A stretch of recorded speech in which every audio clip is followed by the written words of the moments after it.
Hello friends, मैं हूं सन्मय प्रकाश और आप देख रहे हैं यूट्यूब चैनल सरकारी जॉब न्यूज़। कई महत्वपूर्ण टॉपिक्स हैं आज के इस करंट वीडियो में, जैसे किस देश में शतायु लोगों की संख्या 1 लाख लगभग हो गई है और 55वीं बार वहां पर रिकॉर्ड बना है। भारत की भी चर्चा करेंगे इसमें। पहले भारतीय जो विश्व एथलेटिक्स चैंपियनशिप में उसके फाइनल में पहुँचे हैं। इंपॉर्टेंट बात यह है, विश्व मुक्केबाजी चैंपियनशिप हुई है, उसमें किन्होंने मेडल प्राप्त किया है, भारत के कौन है।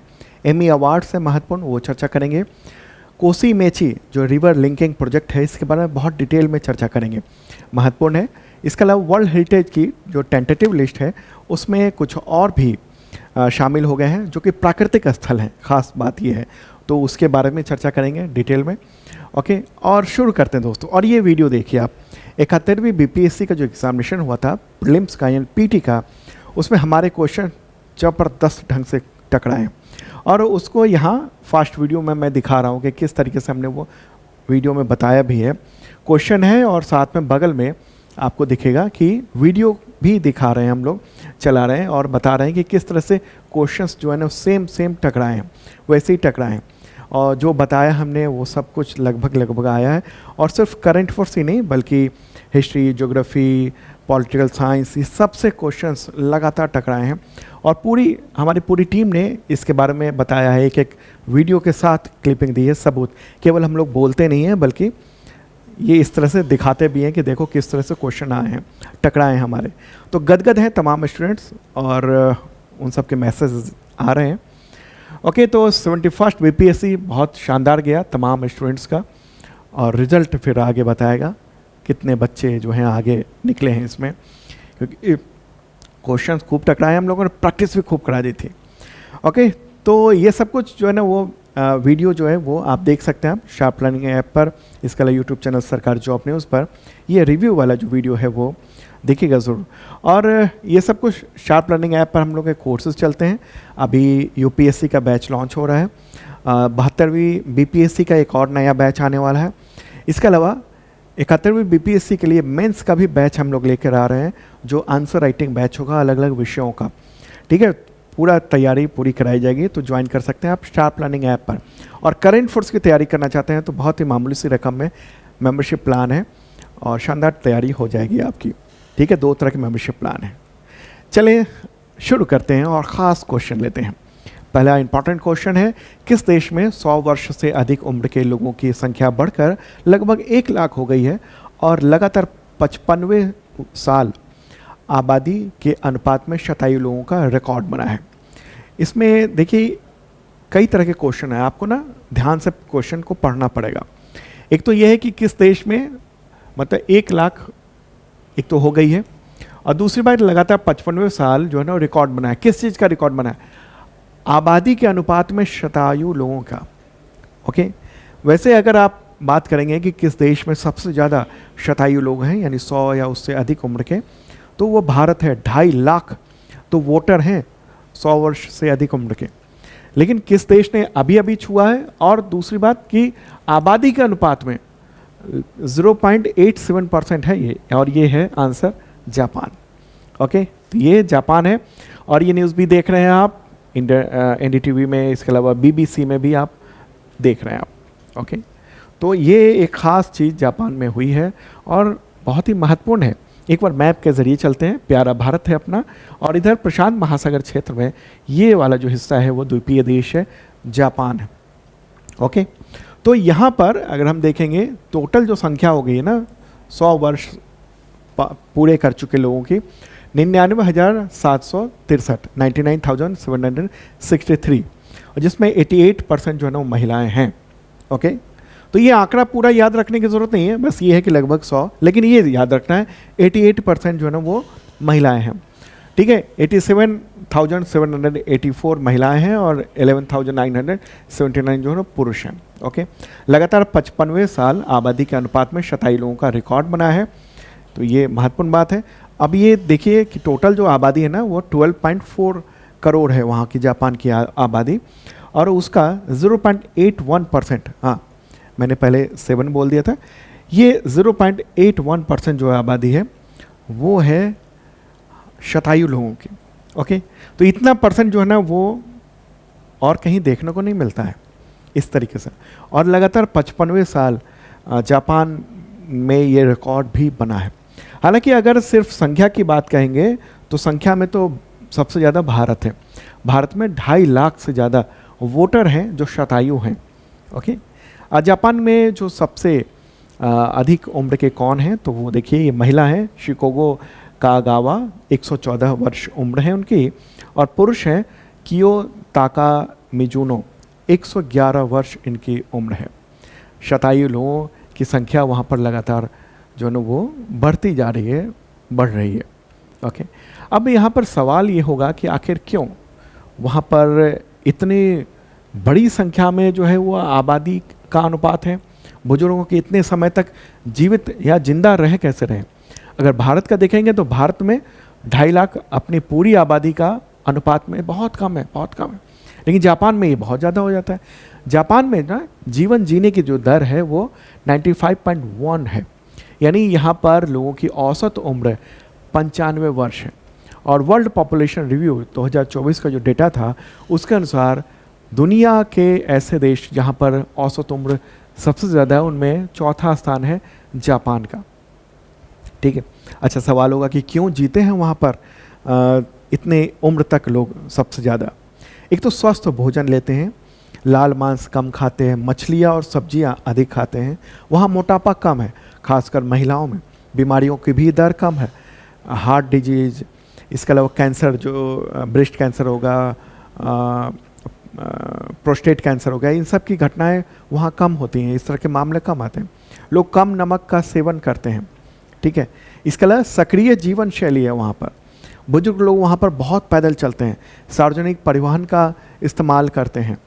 ओके, तो ये सब चीज़ें होती हैं। इसके अलावा रेडियो ताइसो है, 1928 से चला आ रहा है, जो 3 मिनट का एक सामूहिक व्यायाम है, एक्सरसाइज है, जिसको आज भी वहाँ पर देश में रोज़ कराया जाता है। और रोज़ तमाम लोग ये एक्सरसाइज करते हैं इस तरह का।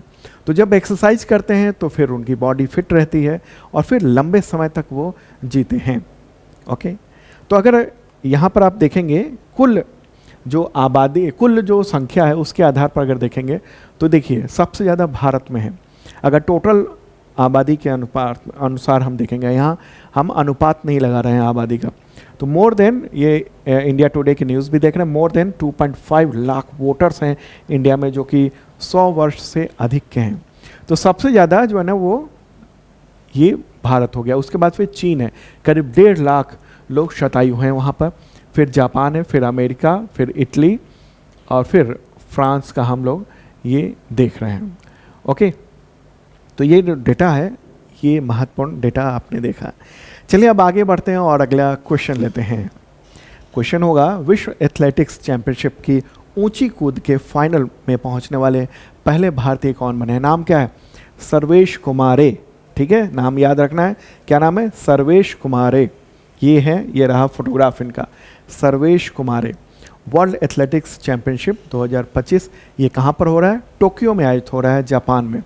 और ये महाराष्ट्र के हैं। ठीक है, कुमारे, सर्वेश कुमारे, और वो फाइनल में पहुंच चुके हैं। फाइनल में पहुंचने वाले ऐसे पहले व्यक्ति बने हैं। और इंडियन आर्मी में वो काम करते हैं।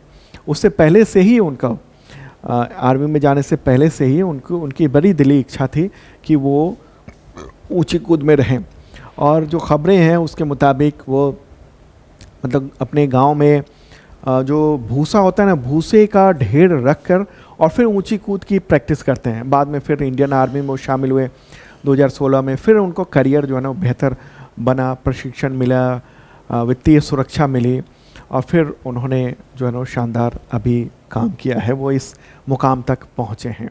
चलिए आगे बढ़ते हैं और अगला क्वेश्चन लेते हैं। विश्व मुक्केबाजी चैंपियनशिप 2025 में मीनाक्षी हुड्डा ने 48 किलोग्राम वेट कैटेगरी में भार वर्ग में कौन सा मेडल जीता है? आंसर क्या होगा इसका? इसका होगा गोल्ड मेडल उन्होंने जीत लिया है। ठीक है, और ये न्यूज़ भी देख रहे हैं, मीनाक्षी और जैस्मिन ये जो है ना वो दोनों वर्ल्ड बॉक्सिंग चैंपियनशिप में गोल्ड मेडल 2025 में जीता है। शानदार ये अचीवमेंट प्राप्त किया। तो ये वेट कैटेगरी भी याद रखना है। वेट कैटेगरी क्या होता है? वेट कैटेगरी मतलब कि इसी वजन के तमाम जो खिलाड़ी हैं वो वहाँ पर होंगे इस कैटेगरी में। ठीक है, ऐसा नहीं होगा कि ज़्यादा वजन या उससे कम वजन वाला जो खिलाड़ी होगा, क्योंकि ज़्यादा वजन का मतलब है कि ज़्यादा स्टेमिना भी होता है। ओके, तो ये एक महत्वपूर्ण बात रही और ये रहा फोटोग्राफ इनका। अच्छा, ये कहाँ पर चल रहा है विश्व मुक्केबाजी चैंपियनशिप? ये लिवरपूल इंग्लैंड में आयोजित किया गया है और भारत ने 4 मेडल जीते हैं, 2 गोल्ड, 1 सिल्वर और 1 ब्रॉन्ज मेडल जीता है। उसकी लिस्ट में आगे बताता हूँ। अगला क्वेश्चन एक और है, विश्व मुक्केबाजी चैंपियनशिप 2025 में जैस्मिन लंबोरिया, उन्होंने 57 किलोग्राम वेट कैटेगरी में कौन सा मेडल जीता? इन्होंने भी गोल्ड मेडल जीता है। मैंने पहले ही बताया था कि 2 गोल्ड आए हैं विश्व मुक्केबाजी चैंपियनशिप 2025 में, और ये हैं जैस्मिन, इन्होंने भी गोल्ड मेडल जीत लिया है 57 किलोग्राम वेट कैटेगरी में। तो अब पूरी लिस्ट देख लेते हैं एक बार कि किन किन ने जीत हासिल की है और भारत को कितने मेडल दिलाए हैं। तो गोल्ड मेडल पहला वो देख रहे हैं मीनाक्षी हुडा, ठीक है, तो उन्होंने 48 किलोग्राम वेट कैटेगरी में, और किसको हराया फाइनल में? तो कजाकिस्तान की नाजिया कजाईबाय, उनको हराया, गोल्ड मेडल जीत लिया है। दूसरा gold medal Jaismine Lamboria 57 kilogram weight category में, और फाइनल में पोलैंड की जूलिया सेरेमेता को हराकर गोल्ड मेडल जीत लिया है। फिर स्थान आता है सिल्वर मेडल का, और नुक्तुर शिरोन ने 80 किलोग्राम प्लस कैटेगरी में जो ना रजत पदक यानी सिल्वर मेडल प्राप्त किया है। फिर ब्रॉन्ज मेडल भी मिला है पूजा रानी को 80 किलोग्राम वेट कैटेगरी में। ठीक है, चलिए आगे बढ़ते हैं और अगला क्वेश्चन लेंगे हम लोग। राष्ट्रीय हिंदी दिवस कब मनाया जाता है? तो वो है 14 सितंबर को मनाया जाता है, और इस बार की थीम क्या है? एकता और सांस्कृतिक एकता और सांस्कृतिक गौरव की वैश्विक आवाज़, ये हिंदी की बात हो रही है। ये थीम जो है ना हिंदी के माध्यम से भाषाई आदान प्रदान को बढ़ावा देने और सांस्कृतिक गौरव को बढ़ावा देने पर ये दिन जो है ना वो केंद्रित है। राष्ट्रीय हिंदी दिवस हर साल 14 सितंबर को मनाया जाता है। इसके अलावा एक और दिवस है विश्व हिंदी दिवस। वो कब मनाया जाता है?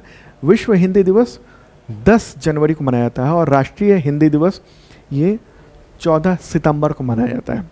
अगर हिंदी की बात करें तो इसी दिन ये 14 सितंबर 1949 को 1949 को संविधान सभा ने एकमत से यह निर्णय लिया था कि हिंदी भारत की राजभाषा होगी, यानी हिंदी भारत की ऑफिशियल लैंग्वेज होगी, और हिंदी भाषी राज्यों में कम्युनिकेशन के लिए इसको यूज़ किया जाएगा, जबकि अंग्रेजी सहायक आधिकारिक भाषा होगी। ठीक है, और राज्यों के साथ संवाद में के समय इसका इस्तेमाल किया जाएगा। ठीक है, तो हिंदी भाषी क्षेत्रों के लिए मुख्य तौर पर कम्युनिकेशन के लिए किया गया, और अंग्रेजी जो है वो हिंदी भाषी साथ में जो दूसरे अलग अलग भाषाओं के राज्य हैं वहाँ पर भी वो किया गया, उसको देखा गया। ओके, संविधान सभा के द्वारा। बहुत सारे स्टूडेंट और बहुत सारे लोगों में ये भ्रम है कि हिंदी जो है वो राष्ट्रीय भाषा है। नहीं, हिंदी राष्ट्रीय भाषा नहीं है। राष्ट्रीय भाषा कोई भी नहीं है भारत के। ठीक है, और ये हिंदी जो है वो केवल राजभाषा है, यानी ऑफिशियल लैंग्वेज है, राष्ट्रभाषा नहीं है अभी तक कोई भी भाषा भारत की। ठीक है, राजभाषा जरूर है। आगे बढ़ते हैं और क्वेश्चन यहाँ पर लेते हैं। अब हम एमी अवार्ड से रिलेटेड क्वेश्चन लेंगे। 77वें प्राइम टाइम एमी अवार्ड्स 2025 में किस कॉमेडी सीरीज ने अब तक का सबसे ज़्यादा 13 अवार्ड जीतकर इतिहास रच दिया है? क्या होगा? The studio. ठीक है, इसका आंसर है स्टूडियो।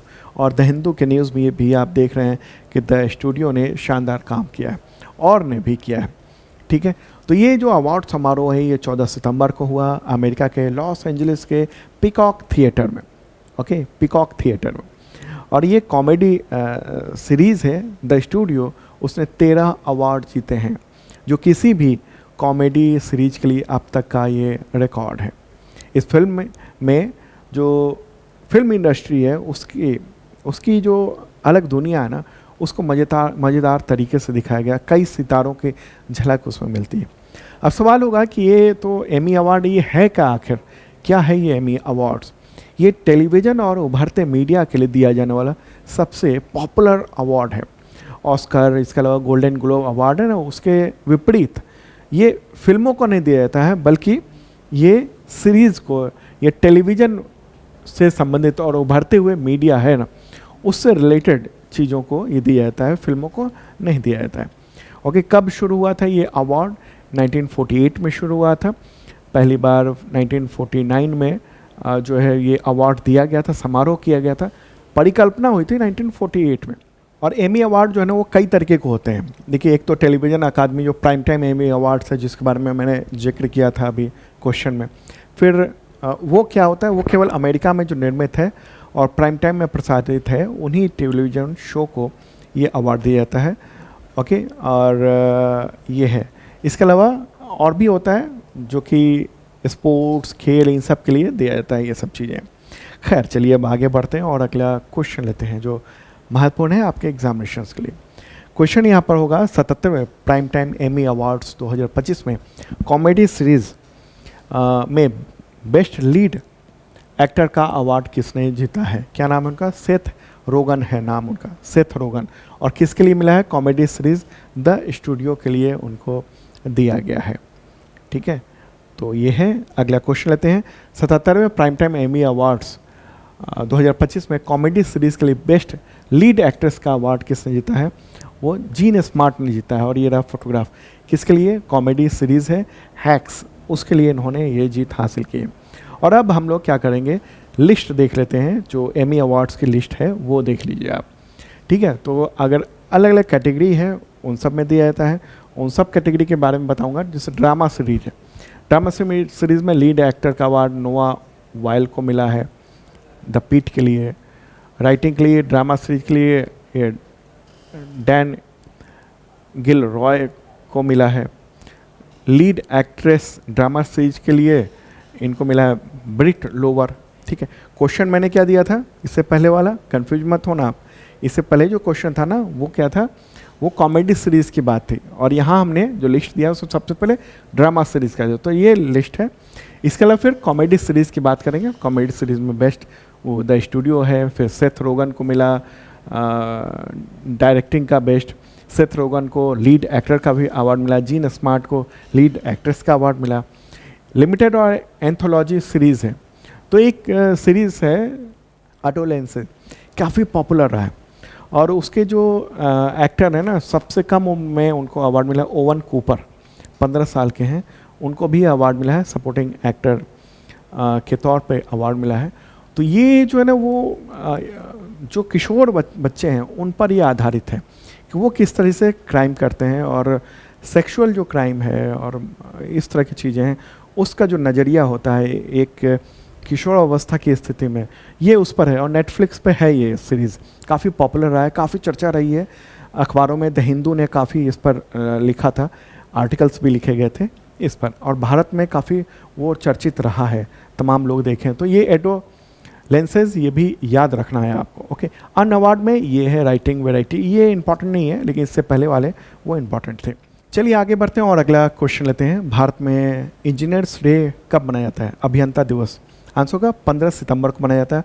और इस बार की थीम क्या है? देखिए, थीम ना कई जगह कई सारी मिली, लेकिन हमने इंडियन एक्सप्रेस पर भरोसा जताया और इंडियन एक्सप्रेस के अनुसार इस बार की थीम है एक अस्थायी भविष्य के लिए इंजीनियरिंग समाधान, engineering solution for a sustainable future. ये इस बार की थीम रही। और क्यों मनाया जाता है? हम लोग याद करते हैं डॉक्टर एम विश्वेश्वरैया को, उनका आज मतलब 15 सितंबर को जन्मदिन होता है। और उसी पर भारत सरकार ने 1960 में इंजीनियर्स डे की घोषणा की थी भारत में मनाने के लिए। उनका जन्म हुआ था एम विश्वेश्वरैया का मैसूर में, कर्नाटक में, और शानदार काम किया था। और उसके लिए उनको 1955 में भारत रत्न से सम्मानित किया जा चुका है।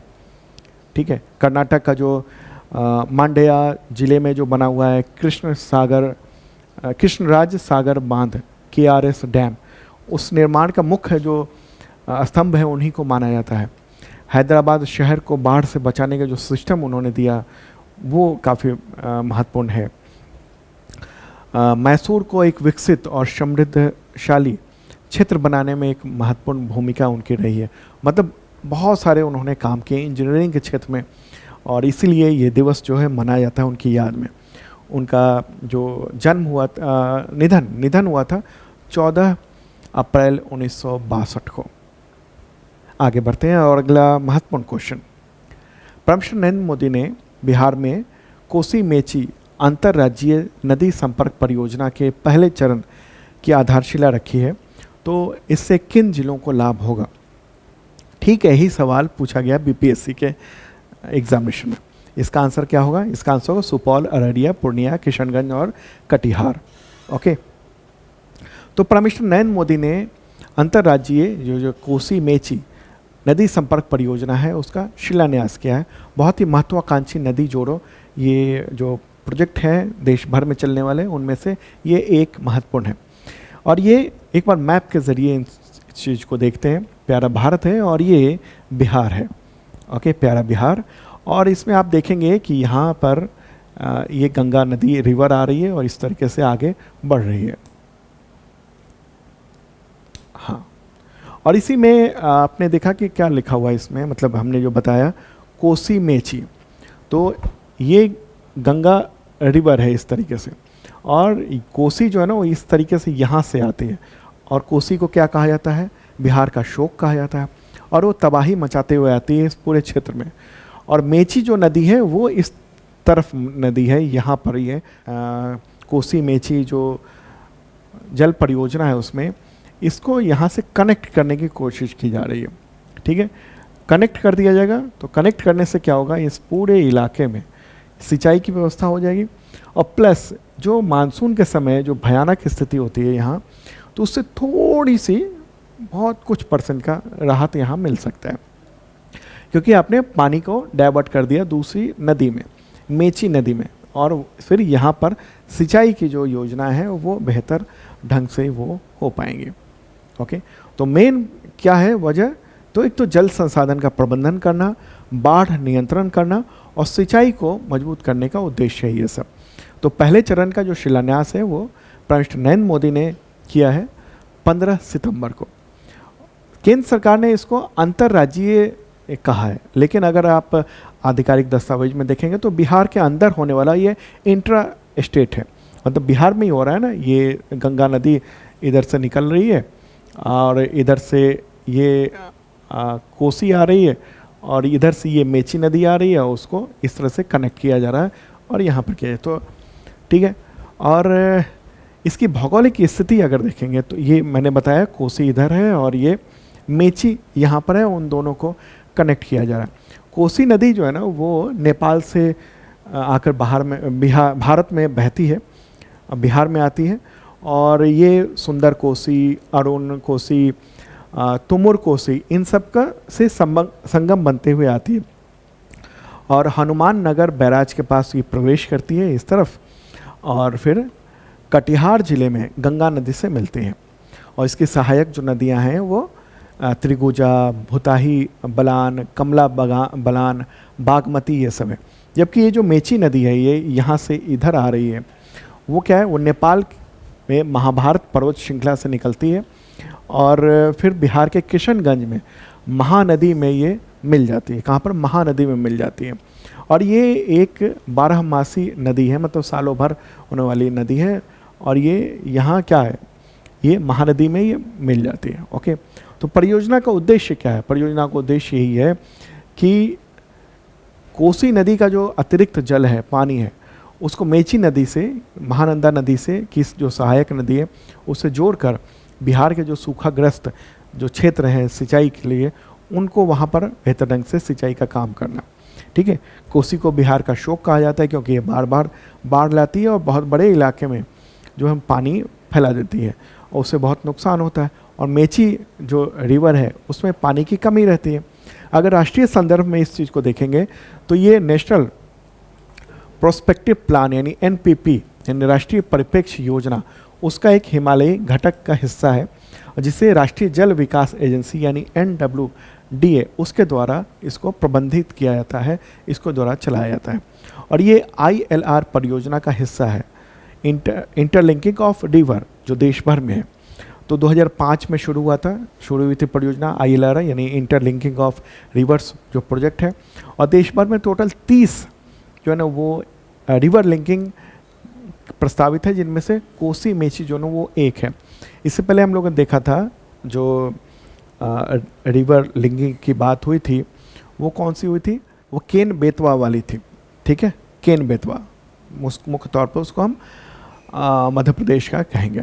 ओके, तो ये अब एक काम होगा, इसके ज़रिए क्या होगा, इसके ज़रिए जो नहर है, उन सब का विस्तार किया जाएगा, उसको बेहतर के पुनर्निर्माण किया जाएगा।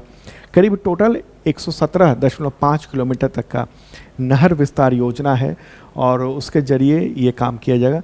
वाटर डाइवर्जन किया जाएगा, करीब 2050 मिलियन क्यूबिक मीटर अतिरिक्त ये महानदी बेसिन में इस तरफ ये स्थानांतरित कर दिया जाएगा इस जगह पर।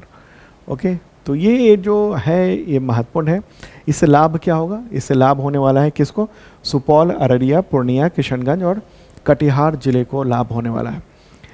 2.1 लाख हेक्टेयर जो खरीफ फसल है उसके लिए फ़ायदा होगा और मौजूदा जो क्षेत्र है जहाँ पानी पहुँचता है 1.57 लाख हेक्टेयर, उसको भी ये फ़ायदा होने वाला है। और मार्च 2029 तक ये परियोजना पूरी होने की ये उम्मीद बताई जा रही है। अगर फाइनेंशियल लागत की बात करेंगे तो 6,282 करोड़ रुपए का ये है। हालांकि जो प्रथम चरण है वो 2,680 करोड़ रुपए का, जिसका शिलान्यास प्राइम मिनिस्टर नरेंद्र मोदी ने 15 सितंबर को किया है। इसमें जो टोटल प्रोजेक्ट है, अगर 6,000 इसमें बताएंगे तो इसमें केंद्रीय सहायता मिल रही है 3,652 करोड़ रुपए और शेष जो राशि है वो राज्य और अन्य स्रोतों से इसमें इस्तेमाल किया जाएगा।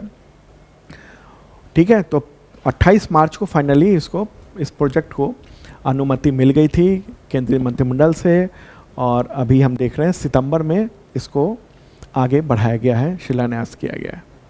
ठीक है, चलिए अब आगे बढ़ते हैं और अगला क्वेश्चन लेते हैं।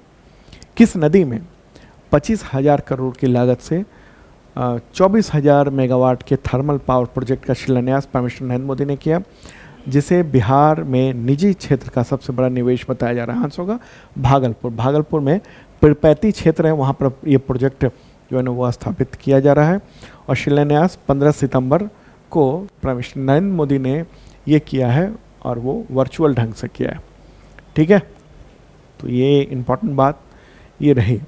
हालांकि इसको लेकर कहा जा रहा है कि जो सरकार ने अपनी जो औद्योगिक नीति है उसमें बदलाव किया और फिर 1 रुपये प्रति हेक्टेयर जो ज़मीन है वो जो है ना वो दी गई और ये पूरा प्रोजेक्ट जो है वो अडानी ग्रुप के पास है। अडानी ग्रुप की कंपनी जो है, power company Adani power limited, उसके पास है।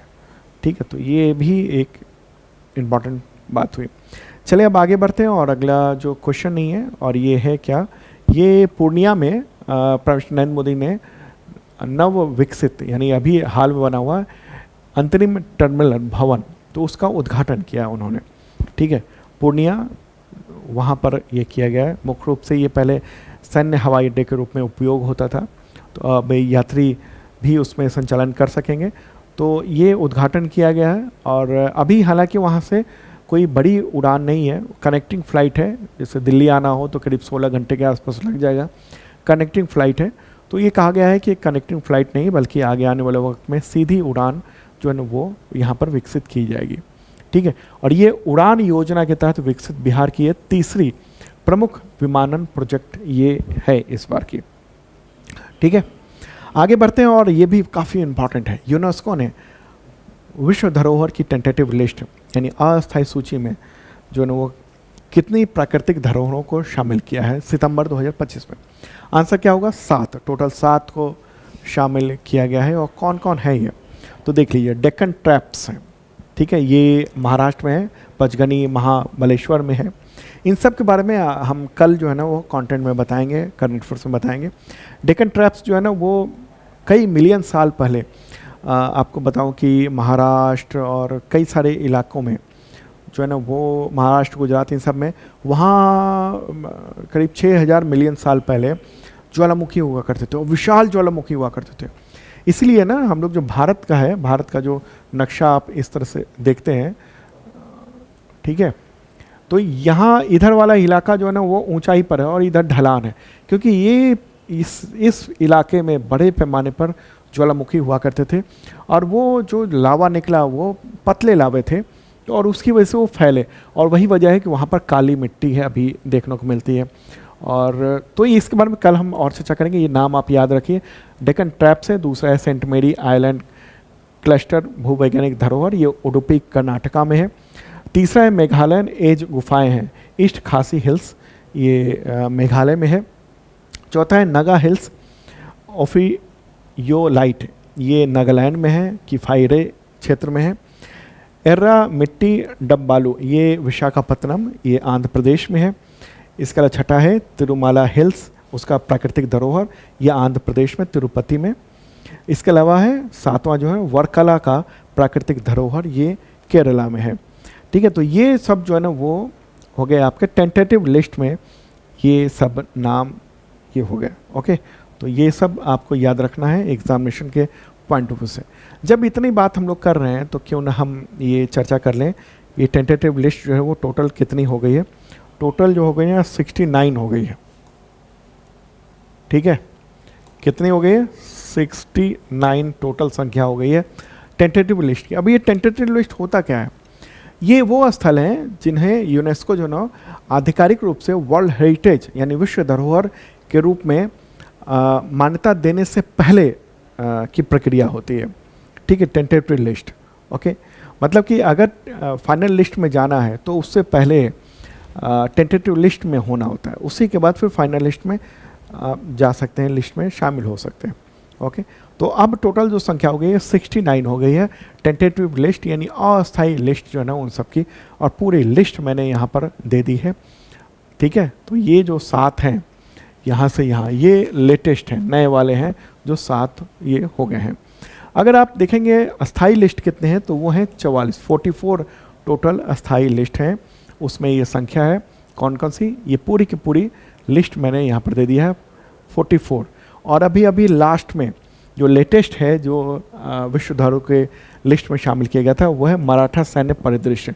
महाराष्ट्र में 11 और तमिलनाडु में 1 जो किला है उसको ये लिस्ट में शामिल किया गया था। ठीक है, तो ये लेटेस्ट वाला वर्ल्ड हेरिटेज है जो अस्थाई है।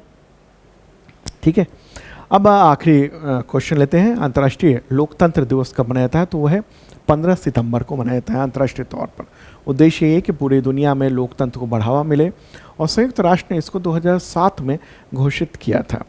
तो दोस्तों ये था इंपॉर्टेंट करंट अफेयर्स आप सबके एग्जामिनेशंस के लिए, और बीपीएससी में खासतौर पर ज़बरदस्त क्वेश्चंस टकराए हैं, तो नया बैच में भी ज्वाइन कर सकते हैं। और मेंस की तैयारी के लिए बैच बस आज शाम तक उम्मीद है आ जाएगा, तो शार्प लर्निंग ऐप पर ज़रूर देखिएगा आप, और करंट अफेयर्स का मेंबरशिप भी ले सकते हैं करंट अफेयर्स की तैयारी के लिए। Okay, bye.